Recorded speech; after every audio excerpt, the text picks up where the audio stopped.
제가 빚을 갚으러 왔습니다. 병원 복도에는 소독약 냄새가 진하게 배어 있었습니다. 저는 그날도 어김없이 아버지 병실 앞 의자에 앉아 있었어요. 겨울이 막 시작되던 계절이었죠. 창밖으로는 앙상한 나뭇가지들이 바람에 흔들리고 있었습니다. 아버지는 벌써 석 달째 이 병원 침대에 누워 계셨어요. 뇌졸중 이후로 몸도 정신도 많이 약해지셨더라고요. 처음엔 형제들이 번갈아 간병을 하겠다고 했었습니다. 하지만 큰오빠는 회사 일이 바쁘다며 주말에만 얼굴을 비췄고 작은 오빠는 아이들 돌보느라 정신없다는 핑계를 댔죠. 결국 막내인 제가 매일 병원에 나오게 됐습니다. 그날 오후였어요. 아버지께 식사 보조를 마치고 병실 창가 쪽을 정리하고 있었습니다. 문득 시선을 들었을 때 복도 끝 창가에 한 여자가 서 있는 게 보였어요. 그녀는 유리창 너머로 아버지 병실 쪽을 가만히 바라보고 있었습니다. 50대 후반쯤 되어 보이는 여자였는데 낡은 코트를 입고 있었고 손에는 작은 보자기를 들고 있더라고요. 처음엔 다른 환자분 보호자인 줄 알았습니다. 하지만 그 여자는 한참 동안 그 자리에 서서 아버지만 바라보고 있었어요. 뭔가 이상하다는 생각이 들어 복도로 나갔습니다. 제가 다가가자 그녀는 깊게 고개를 숙였어요. 제가 빚을 갚으러 왔습니다. 그 말을 듣는 순간 머릿속이 하얘졌습니다. 빚이라니요. 아버지가 누군가에게 돈을 빌렸던 걸까요? 아니면 반대로 돈을 빌려주셨던 건가요?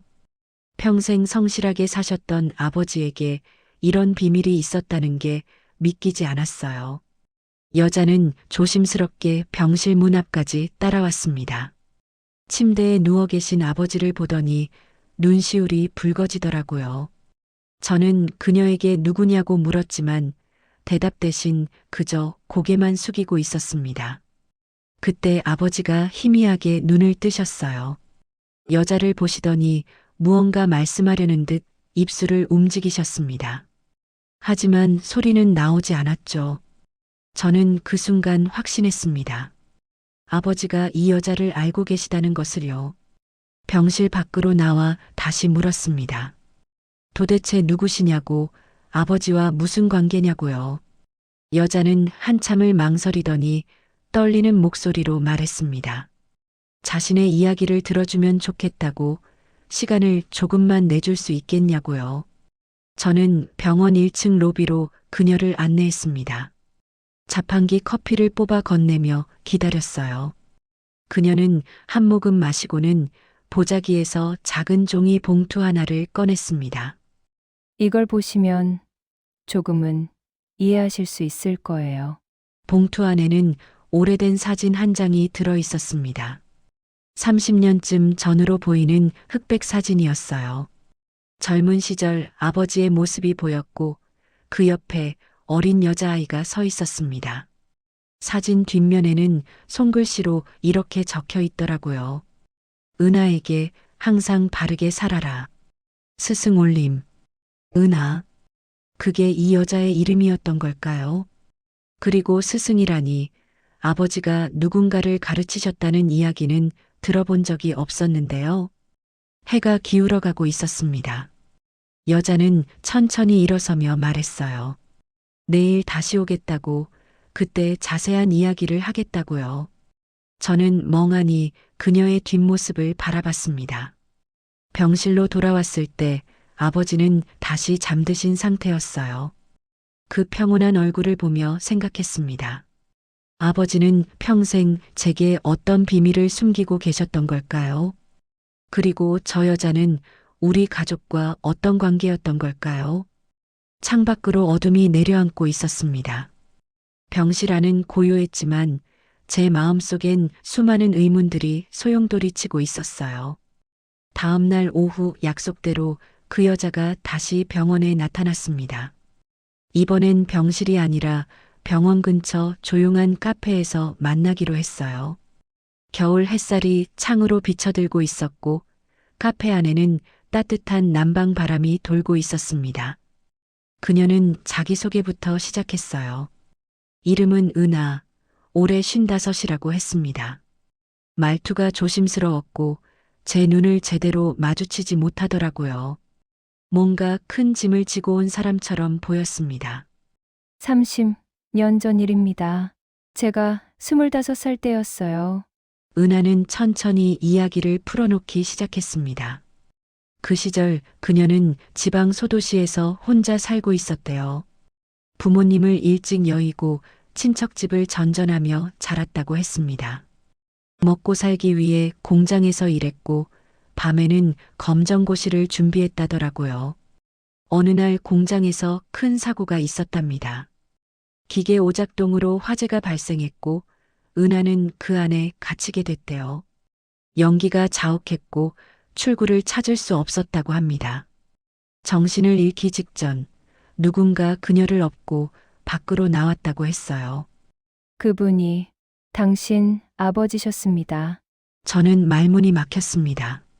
아버지가 그런 일을 하셨다는 건 처음 듣는 이야기였어요. 가족 중 누구도 그런 얘기를 한 적이 없었거든요. 은하는 계속 말을 이어갔습니다. 아버지는 당시 그 공장에서 안전관리 책임자로 일하고 계셨대요. 사고 후 은하를 병원까지 데려다 주셨고 퇴원할 때까지 병원비를 대주셨다고 합니다.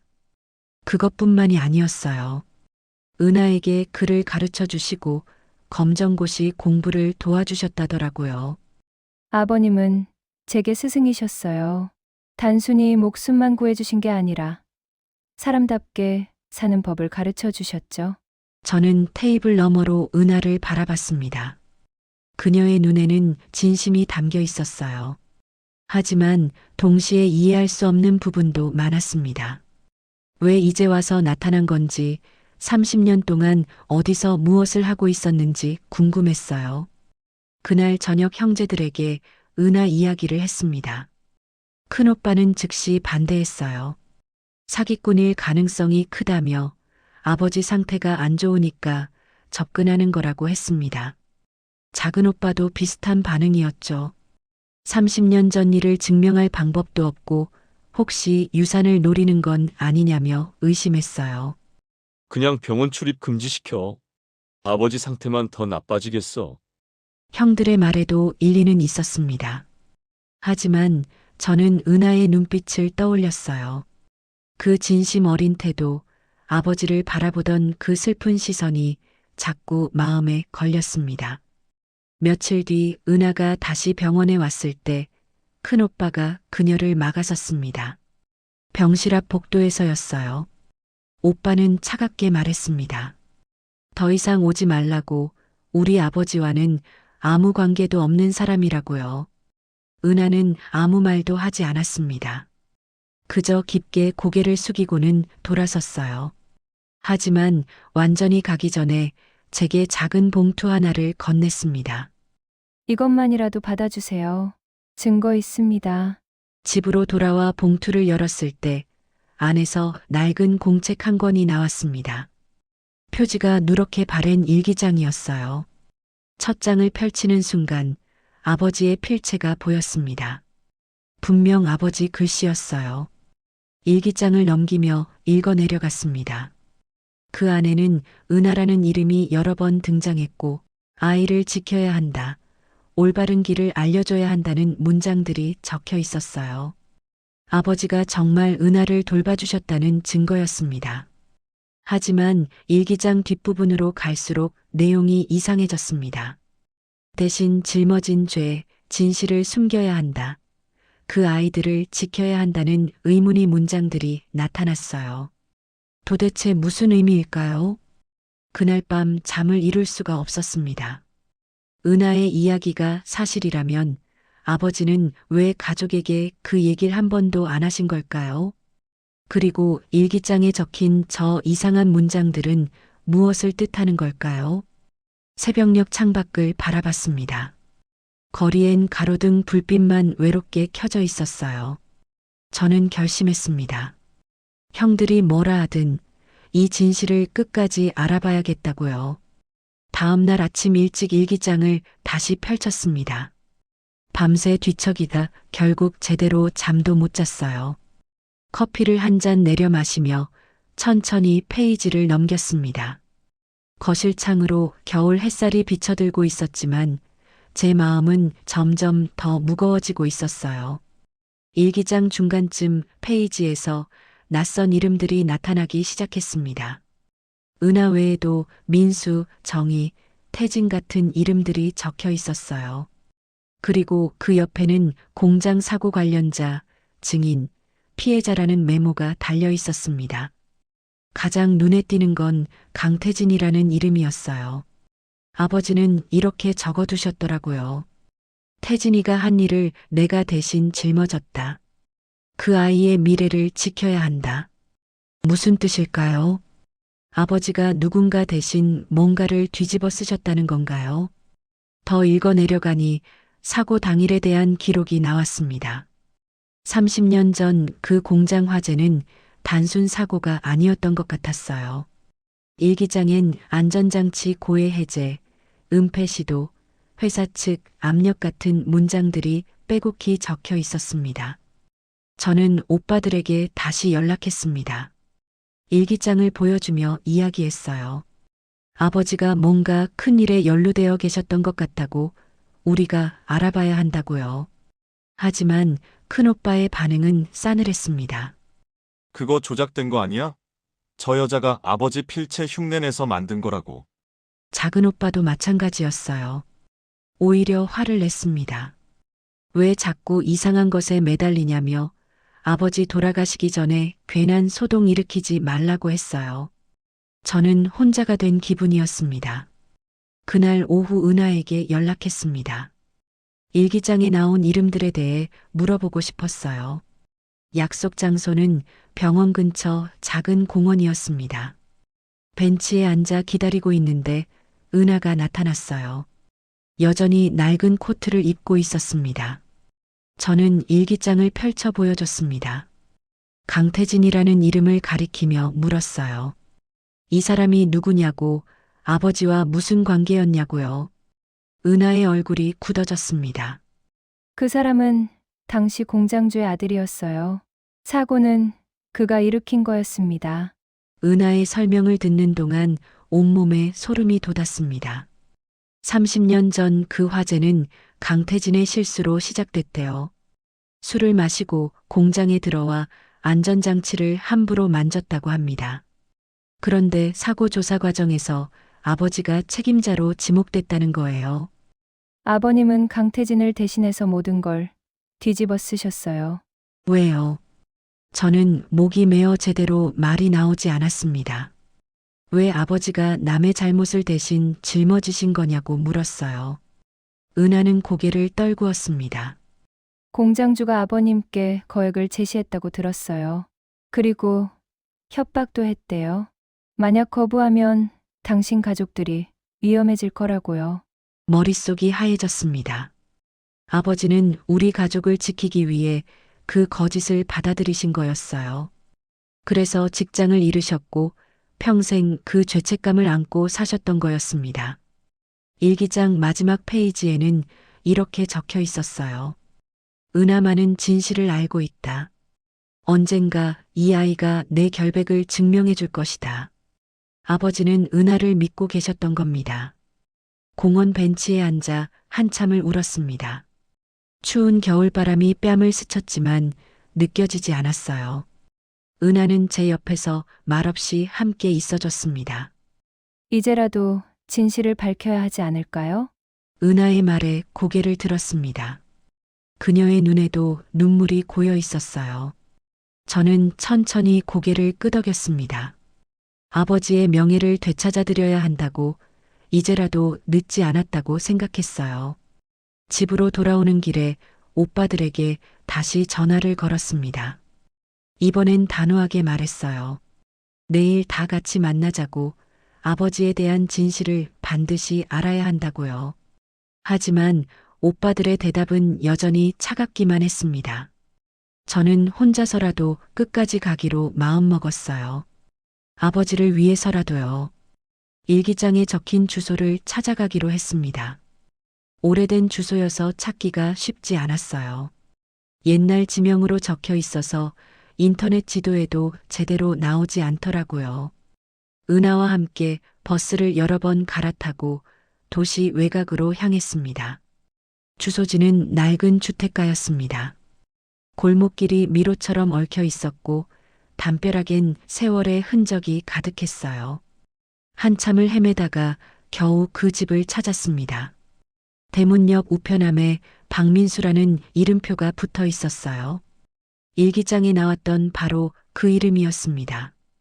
초인종을 눌렀습니다. 한참을 기다리니까 대문이 삐걱거리며 열렸어요. 70대로 보이는 남자가 나왔습니다. 등이 굽어 있었고 지팡이를 짚고 계셨어요. 저는 조심스럽게 아버지 이름을 말씀드렸습니다. 혹시 이분을 기억하시냐고요. 그 순간 박민수 씨의 얼굴이 굳어지더니 눈이 커졌습니다. 김 과장님, 그분을 어떻게 알고? 목소리가 떨리고 있었어요. 저는 아버지의 딸이라고 소개했습니다. 그러자 그분은 급히 우리를 집 안으로 들이셨어요. 거실엔 오래된 가구들이 놓여 있었고 벽에는 낡은 사진들이 걸려 있었습니다. 박민수 씨는 찻잔을 내오며 자리에 앉으셨습니다. 그리고 천천히 옛날 이야기를 시작하셨어요. 그분은 30년 전 아버지와 같은 공장에서 일했던 동료였다고 합니다. 사고 당일에도 현장에 있었대요. 그날 일은 평생 잊을 수가 없어요. 박민수 씨는 눈을 감으며 말했습니다. 화재가 났을 때 공장 안에 갇힌 사람이 여럿 있었대요. 아버지는 안전관리 책임자였지만 현장에 없었다고 합니다. 그런데 연락을 받고 급히 달려오셨대요. 김 과장님은 불 속으로 들어가셨어요. 사람들을 구하기 위해서요. 은하를 구한 것도 그때였답니다. 그뿐만 아니라 다른 직원 2명도 더 구하셨다고 해요.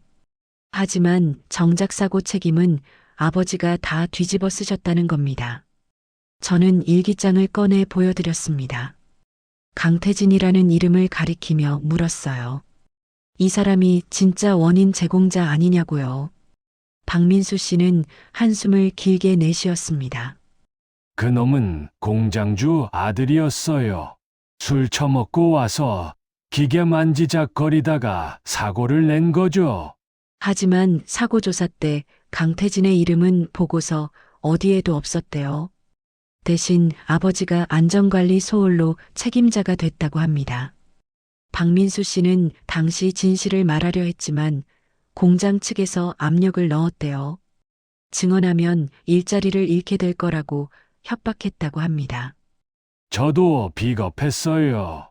가족 먹여 살려야 한다는 핑계로 입 다물었죠. 그분의 목소리에는 후회가 가득했습니다. 그리고 옆에 앉은 은하를 보더니 눈을 크게 떴어요. 너 혹시 그때 그 아이니? 은하가 고개를 끄덕이자 박민수 씨는 손으로 얼굴을 감쌌습니다. 한참을 말없이 있다가 입을 열었어요. 김 과장님은 내가 다치지 않게 온몸으로 막아주셨어. 불길 속에서 널 업고 나오시면서 발에 큰 화상을 입으셨지. 아버지 팔에 있던 흉터가 떠올랐습니다. 어렸을 때 물어본 적이 있었어요. 아버지는 그냥 실수로 다쳤다고만 하셨죠. 그게 은하를 구하다 생긴 상처였던 겁니다. 박민수 씨는 낡은 서랍에서 봉투 하나를 꺼내셨습니다. 그 안에는 당시 공장 사고 신문 기사 스크랩이 들어 있었어요. 기사에는 아버지 이름이 크게 나와 있었고 안전관리 부실로 인한 참사라는 제목이 붙어 있었습니다. 이제라도 진실을 밝혀야 하지 않겠어요? 박민수 씨가 떨리는 목소리로 말했습니다. 30년 동안 짊어진 죄책감을 이제는 내려놓고 싶다고 하셨어요. 그분도 증언할 준비가 되어 있다고 했습니다. 집을 나서는 길에 은하가 제 손을 꼭 잡았습니다. 말없이 고마움을 표현하는 것 같았어요. 저도 그녀의 손을 꼭 쥐어줬습니다. 이제 둘이 아니라 셋이었습니다. 아버지의 명예를 되찾기 위해 함께 싸울 사람들이요. 버스를 타고 돌아오는 길 창밖 풍경을 바라봤습니다. 해가 지고 있었어요. 하지만 제 마음속에는 희망의 불씨가 타오르고 있었습니다. 박민수 씨가 준 자료들을 밤새 정리했습니다. 신문 기사, 사고 보고서, 사본, 그리고 당시 공장 배치도까지 있었어요. 거실 탁자에 자료를 펼쳐놓고 하나하나 맞춰가기 시작했습니다. 마치 퍼즐 조각을 맞추는 것 같았어요. 사고 보고서를 자세히 읽어보니 이상한 점이 한둘이 아니었습니다. 화재 발생 시각과 아버지의 출근 기록이 맞지 않았어요. 보고서에는 아버지가 현장에 있었다고 적혀 있지만 실제로는 그 시간에 다른 곳에 있었던 거죠. 은하에게 전화를 걸었습니다. 다음 날 아침 일찍 만나자고 했어요. 이제 본격적으로 진실을 밝혀야 할 때였습니다. 그날 밤 잠이 오지 않았어요. 아버지가 평생 혼자 짊어지고 사셨을 고통이 느껴져서 가슴이 먹먹했습니다. 다음 날 은하와 함께 시립도서관으로 향했습니다. 30년 전 신문 기사들을 더 찾아보기 위해서였어요. 마이크로필름 자료실에서 한참을 뒤적거렸습니다. 그리고 마침내 결정적인 기사를 발견했어요. 사고 닷새 후 작은 기사가 하나 실렸더라고요. 공장주 아들 사고 당일 현장 출입 정황 포착이라는 제목이었습니다. 기사에는 강태진이 사고 당일 오후 공장에 들어간 것을 본 목격자가 있다는 내용이 담겨 있었어요. 하지만 그 다음 날부터 이 이야기는 더 이상 보도되지 않았습니다. 누군가 입을 막은 거예요. 은하가 작게 중얼거렸습니다. 저도 같은 생각이었어요. 공장주가 돈과 권력으로 언론을 통제했던 거죠. 그리고 아버지를 희생양으로 만들었던 겁니다. 더 조사를 하다 보니 충격적인 사실을 알게 됐습니다. 사고 후 아버지는 거액의 합의금을 받았다고 되어 있었어요. 하지만 실제로 우리 집은 그 후로도 계속 어려웠습니다. 합의금은 어디로 간 걸까요? 은하가 조용히 말했습니다. 아버지가 그 돈을 다른 피해자, 가족들에게 나눠줬다고요. 자기 잘못이 아닌데도 책임감을 느끼셨던 거라고 했습니다. 실제로 다른 부상자들 치료비를 아버지가 대주셨다는 증언도 있었어요. 도서관을 나와 근처 공원 벤치에 앉았습니다. 추운 날씨였지만 움직일 기운이 없었어요. 아버지는 진짜 피해자인데도 가해자 취급을 받으셨고 받은 돈마저 다른 사람들을 위해 쓰셨던 겁니다. 얼마나 외로우셨을까요? 아버님은 왜 가족에게도 말씀 안 하셨을까요? 은하의 질문에 저도 오랫동안 생각했던 답을 내놓았습니다. 아마 우리를 보호하기 위해서였을 거라고요. 진실을 알면 가족들이 위험해질 수도 있다고 생각하셨던 것 같다고요. 일기장을 다시 펼쳐봤습니다. 중간쯤 페이지에 이런 문장이 있었어요. 아이들이 이 진실을 알면 평생 짐이 될 것이다. 나 혼자 지고 가는 게 맞다. 아버지는 끝까지 가족을 지키려 하셨던 거예요. 그날 저녁 오빠들을 다시 만났습니다. 이번엔 모든 자료를 가지고 갔어요. 신문 기사, 증언, 일기장까지 전부 보여줬습니다. 큰오빠는 자료를 보더니 말이 없었어요. 작은 오빠는 손으로 얼굴을 감쌌습니다. 이럴 수가. 아버지가 이런 일을. 큰오빠의 목소리가 떨렸습니다. 처음으로 오빠들도 진실을 받아들이는 것 같았어요. 하지만 작은 오빠가 고개를 저었습니다. 그래도 지금 와서 이걸 밝혀서 뭐 하겠어. 아버지는 이미 돌아가시기 직전이시고 괜히 공론화되면 가족들만 힘들어질 거야. 저는 이해할 수 없었습니다. 아버지의 명예를 되찾는 게 더 중요한 게 아닐까요? 하지만 오빠들은 여전히 조심스러워했어요. 특히 강태진이 지금은 큰 사업가가 됐다는 사실이 부담스러운 것 같았습니다. 집으로 돌아와 병원에 계신 아버지를 떠올렸습니다. 의식도 제대로 못 찾으시는 상태로 누워 계시는 아버지. 평생 혼자 진실을 감추고 사셨던 아버지. 이제라도 명예를 되찾아드리고 싶었어요. 침대에 누워 천장을 바라봤습니다. 은하의 얼굴이 떠올랐어요. 그녀는 30년 동안 이 빚을 갚기 위해 준비해 왔을 겁니다. 이제 제가 함께 짐을 나눠줘야 할 때였습니다. 며칠 뒤 낯선 번호로 전화가 왔습니다.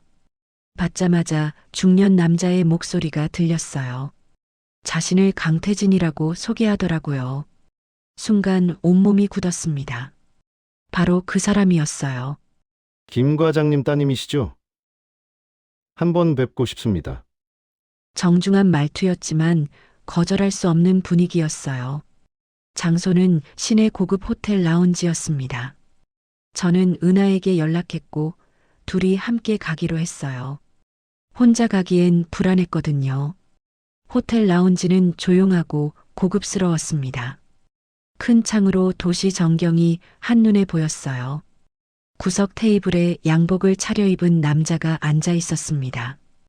50대 중반쯤 되어 보였고 여유 있는 표정이었어요. 앉으시죠. 강태진은 웃으며 자리를 권했습니다. 하지만 그 웃음에서 진심은 느껴지지 않았어요. 테이블 위에는 고급차가 준비되어 있었습니다. 처음엔 안부 인사를 건넸습니다. 아버지 건강이 어떠신지, 병원 생활이 불편하진 않은지 물어봤어요. 마치 오랜 지인처럼 말하더라고요. 하지만 저는 속으로 화가 치밀었습니다. 본론으로 들어가시죠. 왜 저를 부르신 건가요? 제 말에 강태진의 표정이 조금 굳어졌습니다. 그는 차를 한 모금 마시고는 천천히 입을 열었어요. 최근에 옛날 일을 조사하고 계시다면서요. 30년 전 공장 사고 말입니다.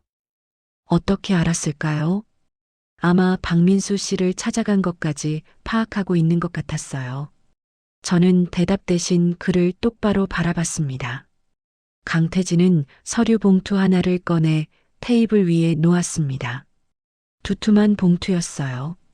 이 안에는 억 단위 수표가 들어 있습니다. 그리고 아버님 병원비 전액을 제가 부담하겠습니다. 최고의 의료진도 구해드리죠. 조건이 있었습니다. 과거 일을 더 이상 파헤치지 말라는 거였어요. 은하와도 연락을 끊으라고 했습니다. 그냥 조용히 아버지를 보내드리는 게 서로에게 좋다고 말했어요. 지난 일은 이미 끝난 겁니다.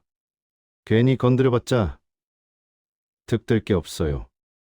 강태진의 목소리에는 위협이 섞여 있었습니다. 정중한 말투였지만 거부하면 안 된다는 압박이 느껴졌어요. 옆에 앉은 은하의 손이 떨리고 있었습니다. 저는 봉투를 밀어냈습니다. 돈으로 해결될 문제가 아니었어요. 아버지의 명예가 걸린 일이었습니다. 아버지는 당신 잘못을 대신 뒤집어 쓰고 평생 고통받으셨어요. 이제라도 진실을 밝혀야죠. 강태진의 얼굴이 차갑게 변했습니다. 더 이상 웃지 않았어요. 후회하실 겁니다. 저를 적으로 돌리면 어떻게 되는지 아마 곧 아시게 될 거예요. 자리에서 일어나 호텔을 나왔습니다. 밖으로 나오니까 온몸에 힘이 빠졌어요. 은하가 제 팔을 붙잡아줬습니다. 그날 밤 오빠들이 급하게 집으로 찾아왔습니다. 얼굴들이 굳어 있었어요. 큰오빠가 말했습니다. 강태진 측에서 연락이 왔다고 만약 계속 이 일을 진행하면 법적 대응을 하겠다고 했답니다. 무슨 법적 대응이에요? 진실을 밝히는 게 잘못인가요? 작은 오빠가 한숨을 쉬었습니다. 명예훼손으로 고소하겠다고 했대요. 증거가 불충분하면 오히려 우리가 피해를 볼 수 있다고 했습니다. 그 사람 지금 엄청난 사업가야. 변호사도 여럿 있고. 우리가 이길 수 있을 것 같아? 오빠들은 이제 그만하자고 했습니다. 아버지 평온하게 보내드리는 게 먼저라고요. 괜히 가족들만 힘들어진다고 했어요. 저는 이해할 수 없었습니다. 가족이라면 아버지 편에 서야 하는 거 아닌가요? 하지만 오빠들은 현실적인 걱정이 더 컸습니다. 직장, 아이들, 생활 모든 게 불안하다고 했어요. 넌 아직 젊고 혼자니까 그렇게 말하는 거야. 우린 지킬 게 많단 말이야. 큰오빠의 말이 가슴에 박혔습니다. 저도 가족이 있다면 똑같이 생각했을까요? 아니, 전 확신할 수 없었어요. 오빠들이 돌아간 뒤 홀로 남았습니다. 거실은 고요했고 창밖은 어두웠어요. 은하에게 전화를 걸었습니다. 그녀도 겁을 먹은 것 같았어요. 목소리가 떨리고 있었습니다. 제가 괜한 짐을 지우는 건 아닐까요? 아니라고 대답했습니다. 이건 은하 때문이 아니라 아버지를 위한 일이라고요. 하지만 솔직히 저도 두려웠습니다. 앞으로 어떻게 해야 할지 막막했어요. 그날 밤 잠들기 전 아버지 병실에 들렀습니다. 침대에 누워 계신 아버지를 바라봤어요. 의식 없이 숨만 쉬고 계시는 모습이 너무 안쓰러웠습니다. 아버지, 제가 꼭 명예 되찾아 드릴게요. 작게 속삭였습니다. 아버지는 대답이 없으셨지만 제 결심만은 확고했어요. 며칠간 고민에 빠져 지냈습니다. 오빠들의 반대, 강태진의 위협, 그리고 현실적인 두려움이 저를 짓눌렀어요. 병원 복도를 걷다가 멍하니 창밖을 바라보곤 했습니다. 이대로 포기해야 하는 건지 계속 자문했어요. 그러던 어느 날 오후 은하에게서 다급한 전화가 왔습니다. 당장 만나야 한다고 했어요. 목소리에 떨림이 있었지만 동시에 희망도 섞여 있었습니다. 병원 근처 카페에서 만났습니다. 은하는 낡은 가방에서 작은 상자를 꺼냈어요. 먼지가 쌓인 오래된 카세트 플레이어였습니다. 이걸 30년 동안 간직하고 있었어요. 상자 안에는 카세트 테이프가 하나 들어 있었습니다. 케이스에는 내 마지막 증언이라는 제목이 아버지 필체로 적혀 있었어요. 은하는 떨리는 손으로 테이프를 플레이어에 넣었습니다. 재생 버튼을 누르는 순간 오래된 기계음이 들렸어요. 그리고 이어서 아버지의 목소리가 흘러나왔습니다. 젊은 시절 아버지의 목소리였지만 지금 병실에 계신 아버지와 똑같은 음성이었어요. 이 녹음을 듣고 있다면 아마 내가 진실을 말할 수 없는 상황이 된 거겠지. 카페 안이 조용해졌습니다. 저는 숨조차 제대로 쉴 수 없었어요. 아버지의 목소리는 계속 이어졌습니다. 나는 공장 사고의 책임자가 아니다. 진짜 원인은 강태진이 만든 것이다. 하지만 나는 이 사실을 밝힐 수 없었다. 공장주는 내 가족을 위협했고 나는 선택할 수밖에 없었다. 녹음 속에서 아버지는 차분하게 모든 진실을 설명하고 계셨습니다. 사고 당일 상황, 강태진의 실수, 공장주의 협박, 그리고 합의 과정까지 하나하나 기록으로 남기신 거였어요. 내가 짊어진 건 죄가 아니었다. 그 젊은이들이 미래를 잃지 않도록, 그리고 다른 피해자 가족들이 보상을 받을 수 있도록 나는 그저 어른으로서 할 일을 한 것이다. 아버지 목소리에서 눈물이 느껴졌습니다. 평생 혼자 감당하셨던 그 무게가 전해졌어요. 저도 모르게 눈물이 흘러내렸습니다. 은하야, 내가 이 녹음을 찾아줬다면 고맙구나. 넌 내가 구한 아이들 중 가장 씩씩하게 자라준 아이야. 언젠가 내가 나를 대신해 진실을 전해줄 거라 믿는다. 은하도 울고 있었습니다. 카페 직원이 걱정스러운 눈빛으로 바라봤지만 신경 쓸 겨를이 없었어요. 녹음은 마지막 문장으로 끝났습니다. 내 아이들아, 아빠를 용서해다오. 진실을 말하지 못해서 미안하다. 하지만 너희를 지키기 위한 선택이었음을 알아주길 바란다. 테이프가 멈췄습니다. 한동안 둘 다 말을 못했어요. 카페 밖으로는 사람들이 지나다니고 있었지만 우리가 앉은 테이블만은 시간이 멈춘 것 같았습니다. 이제 어떻게 하시겠어요? 은하가 조심스럽게 물었습니다. 저는 눈물을 닦으며 고개를 들었어요. 결심이 섰습니다. 이 녹음을 세상에 공개해야죠. 아버지의 진심을 모두가 들어야 해요.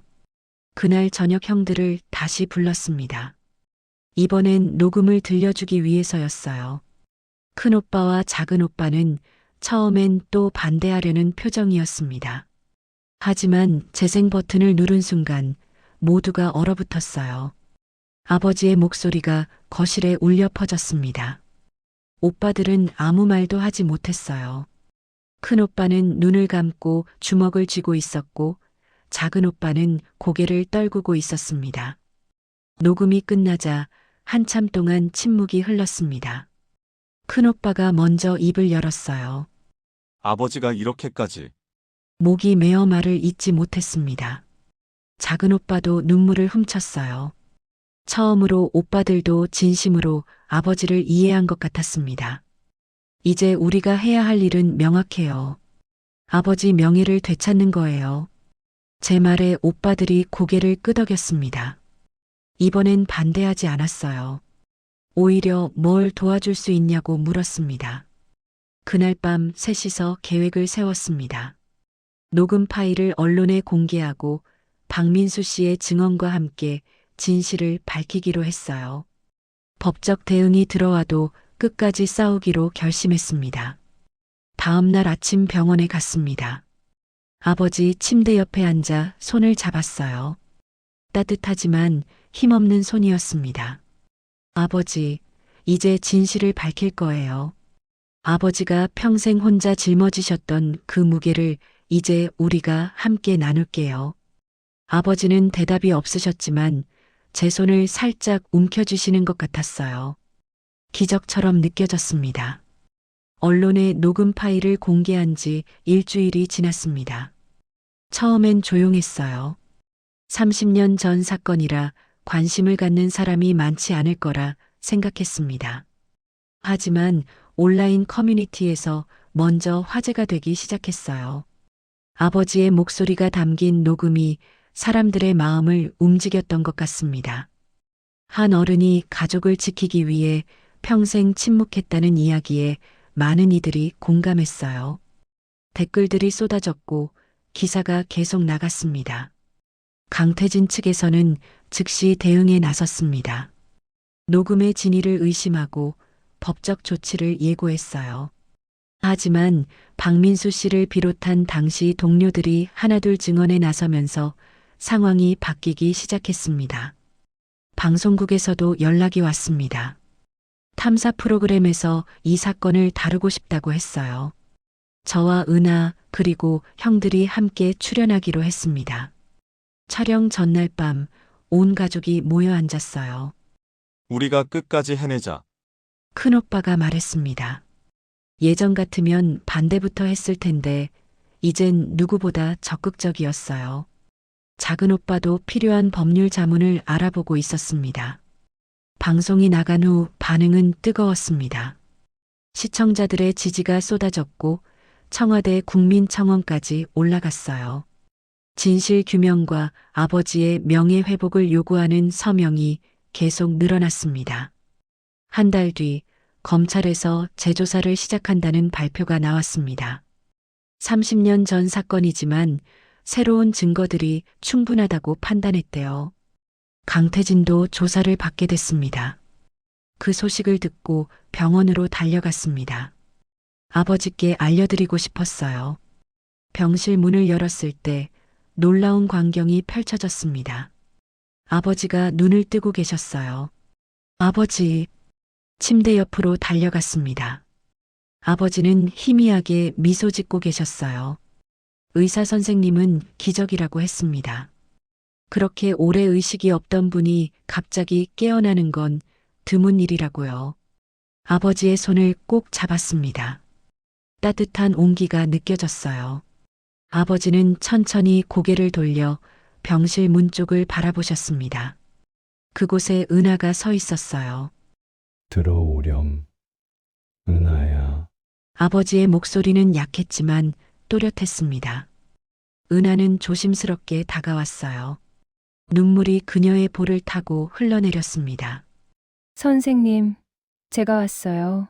은하가 아버지 손을 잡자 아버지는 그녀를 향해 손을 뻗으셨습니다.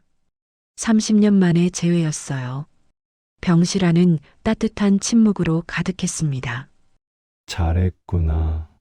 넌 정말 잘 자라줬어. 아버지의 말에 은하가 더 크게 울었습니다. 저도 그 모습을 보며 눈물을 참을 수 없었어요. 이게 바로 가족이구나 싶었습니다. 피로 이어지지 않았어도 마음으로 연결된 진짜 가족이요. 며칠 뒤 오빠들도 병실을 찾았습니다. 그리고 은하를 향해 먼저 손을 내밀었어요. 고마워요. 아버지를 대신해 지켜주셔서요. 큰오빠의 말에 은하는 깊게 고개를 숙였습니다. 우리는 그날 병실에서 오랜 시간 이야기를 나눴어요. 아버지의 과거, 은하의 삶, 그리고 앞으로의 이야기까지요. 검찰 조사 결과가 나왔습니다. 아버지의 결백이 공식적으로 인정됐어요. 강태진은 여러 혐의로 기소됐고 당시 공장주도 사건 은폐 혐의를 받게 됐습니다. 언론은 아버지를 침묵한 영웅이라고 불렀어요. 명예회복 선언식이 열렸습니다. 시청 대강당에는 많은 사람이 모였어요. 저와 오빠들, 그리고 은하가 함께 단상에 올랐습니다. 휠체어에 앉으신 아버지도 함께였어요. 시장님이 아버지께 공식 사과와 감사패를 전달했습니다.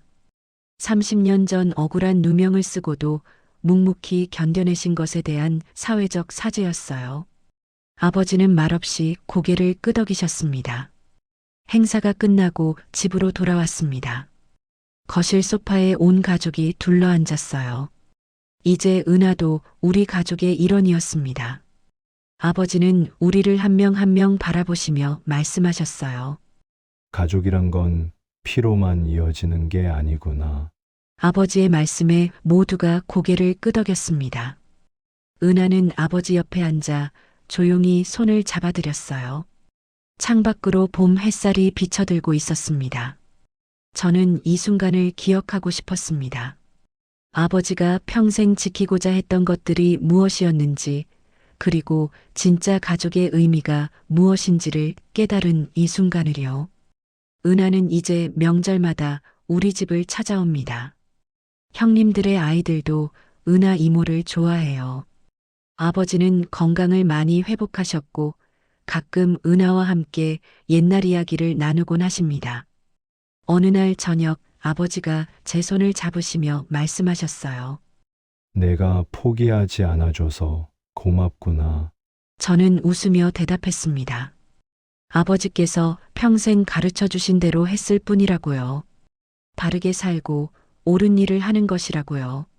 거실 벽에는 가족 사진이 새로 걸렸습니다. 아버지를 중심으로 우리 형제들, 그리고 은하가 함께 찍은 사진이에요. 모두가 환하게 웃고 있는 그 사진 속에서 저는 진짜 가족의 의미를 봅니다.